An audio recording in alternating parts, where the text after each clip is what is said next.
वी-न्यूज़.पी क्वेटा से मैं हूं गालिब नेहात। 2 रोज़ कबल पाकिस्तान पीपल्स पार्टी के चेयरमैन बिलावल भुट्टो जरदारी और वज़ीर आला बलूचिस्तान मीर सरफराज बुगटी के दरमियान इस्लामाबाद जरदारी हाउस में एक अहम मुलाकात हुई। इस मुलाकात में सरफराज बुगटी ने चेयरमैन पाकिस्तान पीपल्स पार्टी बिलावल भुट्टो जरदारी को सूबे में अमन व अमान से मुतल्लिक एक अहम ब्रीफिंग दी। इस ब्रीफिंग में बताया गया कि कैसे सूबे में क़याम अमन के लिए मौसर कोशिशें की जा रही हैं। इसके अलावा सानहा ज़ियारत में जो लवाहिकीन से उनके दरमियान होने वाले जो मुज़ाकरात हैं उस हवाले से मुकम्मल तौर पर आगाह किया है। इस मुलाकात में वज़ीर आला बलूचिस्तान मीर सरफराज बुगटी ने कहा कि क़याम अमन को मज़ीद मौसर बनाने के लिए जल्द ही ऑल पार्टीज़ कॉन्फ्रेंस जो है वो बुलाई जाएगी सूबे में, जिसमें न सिर्फ जो पार्लियामान में मौजूद सियासी जमातें हैं उन्हें मदऊ किया जाएगा, बल्कि जो पार्लियामान से बाहर सियासी जमातें हैं उन्हें भी इस APC का हिस्सा बनाया जाएगा। जिस पर बिलावल भुट्टो जरदारी ने सबसे पहले तो सानहा ज़ियारत में शोहदा को खिराजे तहसीन पेश किया है और इसके बाद उन्होंने कहा कि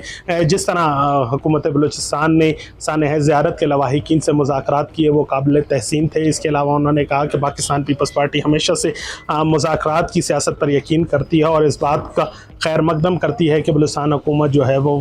APC बुला के तमाम जो पार्लियामान की सियासी जमातों के अलावा गैर पार्लियामानी जो पार्लियामान में इस वक्त मौजूद नहीं उन सियासी जमातों को भी मदऊ करेगा, जिससे जो है वो मसाइल का हल और क़याम अमन के लिए बेहतर पॉलिसी तरतीब दी जाने में जो है एक अहम पेशरफ्त हो सकेगी। तजियाकारों का इस हवाले से मानना है कि यह मुलाकात जो है वो इंतहाई अहमियत की हामिल है, क्योंकि पाकिस्तान पीपल्स पार्टी गुज़श्ता 2 साल से ज़ायद अरसे से सूबे में जो है वो हुकूमत कर रही है और हालात जो हैं वो अमन व अमान के वो ख़राब से ख़राब तर होते जा रहे हैं। ऐसे में ऑल पार्टीज़ कॉन्फ्रेंस बुलाना एक बहुत ही अच्छा एक इक़दाम होगा, जिससे जो है वो सूबे की मुख्तलिफ़ सियासी जमातें सर जोड़ कर इस बात पर बैठेंगी कि कैसे सूबे में क़याम अमन को बेहतर और देरपा बनाया जाए।